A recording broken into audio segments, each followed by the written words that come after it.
ओम शांति। आज 2 मार्च 2021 है और आज बाबा के साकार रूप से चले हुए मधुर महावाक्यों का स्पष्टीकरण देंगी आदरणीय आशा दीदी। ओम शांति दीदी। ओम शांति। बाबा ने कहा, मीठे बच्चे, तुम्हें सद्गति की सबसे न्यारी मत मिली है कि देह के सब धर्म त्याग, आत्म अभिमानी भव, मामेकम याद करो। इस सृष्टि चक्र में मनुष्य आत्माएं एक बार आती हैं तो कुछ समय के पश्चात उनका मन होता है कि अब यहाँ से हम मुक्त हो जाए, हमें सद्गति उपलब्ध हो। गति तो सद्गति का तो उनको इतना नहीं, लेकिन हमें गति प्राप्त हो। तो बाबा हमको बताते हैं गति और सद्गति क्या है। गति है मुक्ति, सद्गति है जीवन मुक्ति। तो सद्गति के लिए क्या करना होगा, 3 बातें बताई बाबा ने। एक बताया देह सहित देह के संबंधों को छोड़ना, त्याग धर्मों को। दूसरा देही अभिमानी बनना है, और तीसरा माम एकम याद करना। ये 3 बातें बाबा ने कही। अब क्यों ये कहा? क्योंकि देह सहित देह के सर्व संबंधों का त्याग। देह तो हमारे साथ नहीं जाएगी, ना देह के संबंधी जाएंगे। जाएगा कौन? आत्मा जाएगी। आत्मा ने जाना है तो हमें आत्म अभिमानी अवस्था का अभ्यास करना है। देह अभिमान में तो हम इतने समय रहे। आत्म अभिमानी अवस्था का अभ्यास करना अर्थात देही अभिमानी अवस्था का अभ्यास करना है।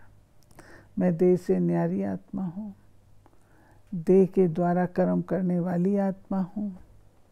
तो ये चीज़ हमको पक्की करनी, क्योंकि आत्मा ने वापस लौटना है। और मुझे सद्गति चाहिए। अगर गति चाहिए हो तो इतना काफ़ी था, लेकिन अगर सद्गति चाहिए तो मुझे शिव बाबा को याद करना है, क्योंकि शिव बाबा जो वर्षा देते हैं पवित्रता, सुख और शांति का, वो भी नई दुनिया में, तो वो तो स्वर्ग की दुनिया है। तो स्वर्ग की दुनिया में रहने लायक मुझे बनना होगा। वो गुण मैं कहाँ से लाऊंगी? वो गुण लाने के लिए मुझे शिव बाबा जो सोर्स है उसको याद करना होगा। और बाबा ने उसमें एक कंडीशन डाली है कि माम एकम, सिर्फ मुझ एक को ही याद करना है। क्योंकि अगर हम एक की जगह 10 को याद करेंगे तो बुद्धि भटक जाएगी। आज हम शिव को याद कर रहे हैं, कल हम श्री कृष्ण को याद कर रहे हैं, परसों श्री राम को कर रहे हैं, फिर दुर्गा जी को कर रहे हैं, फिर लक्ष्मी जी को कर रहे हैं। आखिर क्या कर रहे हैं? चाहते क्या और प्राप्ति किससे क्या चाहते हैं? तो क्यों नहीं वो पॉइंट सोर्स जिससे सब प्राप्तियां होती हैं उसको याद कर लें। तो उसको बाबा कहता माम एकम, एक शिव बाबा को याद करो तो आपको सर्व प्राप्तियां होंगी और आप सद्गति को प्राप्त होंगे। प्रश्न है, जो परमात्मा को नाम रूप से न्यारा कहते हैं, उनसे तुम कौन सा प्रश्न पूछ सकते हो? उनसे पूछो, गीता में जो दिखाते हैं अर्जुन को अखंड ज्योति स्वरूप का साक्षात्कार हुआ, बोला बस करो, हम सहन नहीं कर सकते, तो फिर नाम रूप से न्यारा कैसे कहते हो? बाबा कहते हैं, मैं तो तुम्हारा बाप हूँ। बाप का रूप देखकर बच्चा खुश होगा, वो कैसे कहेगा मैं सहन नहीं कर सकता? ये बाबा ने स्पष्टीकरण दिया है। जो अर्जुन को साक्षात्कार होता है जिसमें वो कहता है वो हजारों सूर्यों से तेज हूँ मैं, और कहता मैं सहन नहीं कर सकता हूँ, बस करो।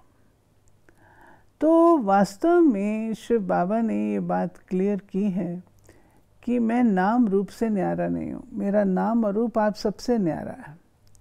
आप सबके नाम संज्ञावाचक है। जो मेरा नाम है वो गुणवाचक और कर्तव्यवाचक है। नाम और रूप से न्यारी कोई चीज़ होती नहीं। ये अलग बात है कि हम उसको जाने नहीं, अनजान हो, लेकिन नाम और रूप के बिना तो कोई चीज़ एग्जिस्ट करती ही नहीं। हर चीज़ का नाम भी होता है, रूप भी होता है। तो इस बात को क्लियर करने के लिए रूप को बाबा ने श्रीमद् भगवद गीता के उस साक्षात्कार की बात की। फिर बाबा ने संबंध की बात कही कि अगर बच्चा है, बच्चा कभी अपने पिता के लिए कहेगा क्या कि मैं अपने पिता के तेज को सहन नहीं कर सकता हूँ? वो पिता पिता ही क्या जो अपने बच्चे से मिल ना सके? वो बच्चा बच्चा ही क्या जो अपने पिता से ना मिल सके? ये तो कोई बात ही ना हुई ना। मैं सहन नहीं कर सकता हूँ, बंद करो। पिता और पुत्र का संबंध क्या? तो बाबा कहते हैं ना तो मैं हजारों सूर्यों से तेज हूँ, मैं तो ज्योति बिंदु हूँ और तुम आत्मा भी ज्योति बिंदु हो, तो मुझे प्रेम से याद करो। भगवान को ही बाबा कहा जाता है। सब भक्तों का है एक भगवान, बाकी सब है भगत। चर्च आदि में जाते हैं तो जरूर भगत ठहरे ना। यानी बाबा अन्य धर्मों में भी जो भी सारे धर्म है उनको भी बाबा भक्ति का रूप ही बता रहे हैं। फिर बाबा ने कहा कि ये सच्ची गीता है, वह गीता नहीं। वो तो पुस्तक आदि भक्ति मार्ग के लिए बनाए हैं, उनको भगवान ने ज्ञान नहीं दिया। फिर आगे बाबा ने आत्मा के लिए बताया कि आत्मा ही शरीर के साथ भोगती है। कई मनुष्य, इस चीज को हम ले लेते हैं, 2 पॉइंट उससे कनेक्टेड इकट्ठी एक जैसी हैं, जिसमें बाबा कहते हैं कि जो गीता में निहित ज्ञान है वो ज्ञान कोई मैंने नहीं दिया। सच्ची गीता जो बाबा ने शब्द का उपयोग किया, तो सच्ची गीता है वास्तव में मुरली, भगवान के गीत, मुरली। ये जो मुरली है ये ओरिजिनल ज्ञान है बाबा का। बाद में जब अभी तो लिखी नहीं जाती है गीता, गीता लिखी जाती है द्वापर युग में। द्वापर युग में जब लिखते हैं तो 2500 साल का जो गैप पड़ता है और बीच में ये ज्ञान प्राय लोप हो जाता है। तो मनुष्य अपनी मेमोरी से उसको लिपिबद्ध करता है, तो उसमें ज़रूर कुछ ना कुछ फ़र्क पड़ जाता है। तो शिव बाबा कहते हैं कि हमें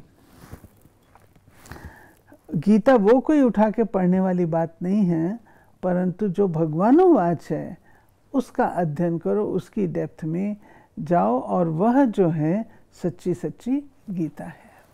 और इसके लिए बाबा ने एक और चीज़ कही कि जो घर से रूठते वो शास्त्र बना देते। ऐसा होता है कि जो कोई घर से रूठा तो जाके कोई अपना धर्म मठ पंथ स्टार्ट कर लिया और अपने रीत से बना लिए। लिखत कुछ भी लिखत है छोटी मोटी, उसको यही कह देंगे। तो बाबा ने कहा कि भगवान निराकार जो ज्ञान का सागर है वो बैठ बच्चों को समझाते हैं कि भगवान एक है। हाँ, क्योंकि अपना परिचय बाबा स्वयं ही दे सकते हैं ना, दूसरे तो बाबा का परिचय नहीं दे सकते। जैसे हर आत्मा अपना परिचय वो क्या है, कैसी है, जितना वो स्वयं को अच्छी तरह जानती है उसके साथ रहने वाला व्यक्ति नहीं जानता। तो बाबा ने भी ये बात कही कि मुझे अपना परिचय मैं स्वयं देता हूँ, इसलिए उन्हें स्वयं भू भी कहा जाता है। साथ ही बाबा ने कहा कि मैं जो हूँ, जैसा हूँ, मुझे यथार्थ रीति कोई नहीं जानते। तुम्हारे में भी नंबरवार पुरुषार्थ अनुसार जानते हैं। फिर बाबा ने ये जो बात है ना, जो हूँ जैसा हूँ, ये हमारे निश्चय की बात है। श्रीमद् भगवद गीता में आता है मैं जो हूँ जैसा हूँ, जितना हूँ बिंदु, वो सब कोई नहीं जानते। कोटों में को में को उसे पहचानते हैं। इस संदर्भ में हम एक बात बताना चाहेंगे। कई बार हम शिव बाबा को, ब्रह्मा बाबा को बहुत साधारण समझ लेते हैं, एक साधारण मनुष्य की तरह समझ लेते हैं, और उनकी जो दी हुई बात है उसको हम नज़रअंदाज कर लेते हैं कि हमारा पिता है ना। हम ये भूल जाते हैं कि वो भगवान है, ये बात भूल जाते हैं। इसलिए बाबा ने कहा मैं जो हूँ जैसा हूँ सब कोई नहीं पहचानता है। यानी साधारणता आ जाती है, जो बाबा है, जो उनका ओहदा है, हम उसको भूल जाते हैं। बाबा ने कहा कि तुम हो अभी ब्राह्मण कुलभूषण, बाप ने कल्प पहले भी आकर तुमको देवी देवता बनाया था, वहां तुम सर्वोत्तम कर्म करते थे। तो एक तरफ तो हम कहते हैं हम अकर्म करते हैं सतयुग में, लेकिन बाबा कहते हैं कि वहां तुम सर्वोत्तम कर्म करते थे। सर्वोत्तम कर्म इसलिए कहा कि वहाँ पर कोई हम पर्पसफुली कोई ऐसा श्रेष्ठ कर्म नहीं करते हैं, ज़रूरत नहीं है ना। जो हमारी कर्मेंद्रियों द्वारा कर्म जिस रूप से जैसे होने चाहिए हम उस अनुरूप करते हैं। निर्विकारी, पवित्र, दिव्य, सुख देने वाले, कोई को भी कष्ट नहीं, ऐसे कर्म हम करते हैं। जैसे तुम्हारी आत्मा स्टार मिसल है, बाबा भी परमात्मा स्टार है, छोटा बड़ा नहीं है। बाप कहते हैं मैं अंगुष्ठे मिसल भी नहीं हूँ, मैं परमात्मा हूँ। वैसे बाबा कहते हैं कि परम धाम में हर एक आत्मा की चमक अलग है और पता पड़ता है कि इसकी लाइट कम है ज़्यादा, लेकिन साथ ही साथ बाबा कहते हैं हर एक स्टार भी है। तो चमक एक औरा कहेंगे, कैसे कहेंगे कि सभी छोटा बड़ा नहीं है, लेकिन चमक अलग होगी। हाँ। बाबा की चमक अलग है, हमारी चमक अलग है। डेफिनेटली, जैसे बल्ब्स होते हैं ना तो अलग अलग वॉट के होते हैं, ऐसे ये हमको गुलजार दादी बताया करते हैं कि परम धाम में हमने एक बार पूछा आपको कैसे पता लगता है ये पाप आत्मा है, अच्छी आत्मा है, क्या है? तो दादी ने कहा लाइट में फ़र्क होता है, चमक जो बाबा कहता है ना। तो जो आत्माएं अच्छी होती हैं तो ब्राइट लाइट वाली होती हैं, सुनहरी ब्राइट लाइट, और जो ऐसी थोड़ी होती हैं तो लाइट जैसे ऐश का कलर होता है ना, ऐसी डल लाइट दिखाई देती है। तो है वही आत्मा, आत्मा वही है, ज्योति बिंदु है, लेकिन लाइट में अंतर है। यानी उसकी जो संपूर्ण पवित्रता की स्थिति है वो उस समय भी सबसे कम है, उस अनुसार है ना, उसके अपने कलयुग के अनुसार है। तो इस प्रकार बाबा ने हमें ये सारी बातें बताई, और आज का हमारा वरदान है, बाबा ने हमें वरदान दिया अपने दिव्य अलौकिक जन्म की स्मृति द्वारा मर्यादा की लकीर के अंदर रहने वाले मर्यादा पुरुषोत्तम भव। जैसे हर कुल के मर्यादा की लकीर होती है, ऐसे ब्राह्मण कुल के मर्यादाओं की लकीर है। ब्राह्मण अर्थात दिव्य और अलौकिक जन्म वाले मर्यादा पुरुषोत्तम। वे संकल्प में भी किसी आकर्षणवश मर्यादाओं का उल्लंघन नहीं कर सकते। जो मर्यादा की लकीर का संकल्प में भी उल्लंघन करते हैं वो बाप के सहारे का अनुभव नहीं कर पाते। बच्चे के बजाय मांगने वाले भगत बन जाते हैं। ब्राह्मण अर्थात पुकारना मांगना बंद। कभी भी प्रकृति व माया के मोहताज नहीं, वे सदा बाप के सिरताज रहते हैं। मूल बात है मर्यादाओं की। मर्यादा में रहकर व्यक्ति संपन्न बनता है, संपूर्ण बनता है। मर्यादा के अंदर रहेगा तो उसकी ग्रोथ प्रॉपर होगी, डेवलपमेंट प्रॉपर होगी। मर्यादा को तोड़ देगा तो वह उस कैटेगरी से बाहर आ जाता है। अगर मुझे पास विद ऑनर्स की कैटेगरी में रहना है तो मुझे अपनी मर्यादाओं का पालन करना है। जो उसके लायक है।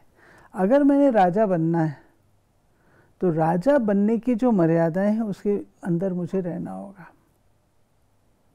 अगर मुझे दास दासी बनना है फिर तो कोई भी मर्यादा का पालन करने की ज़रूरत नहीं है। और अगर मुझे राजा बनना है तो हर प्रकार की मर्यादा का पालन करना। इसलिए बाबा कहता है कि ऐसी आत्माएं मन से भी मर्यादा का उल्लंघन नहीं करती हैं, मर्यादा की लकीर के बाहर नहीं जाती हैं। क्यों?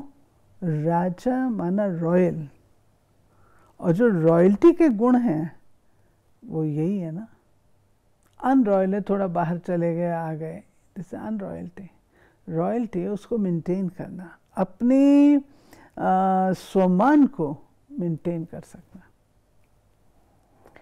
स्लोगन है, शांति दूत बन अपनी तपस्या द्वारा विश्व में शांति की किरणें फैलाओ।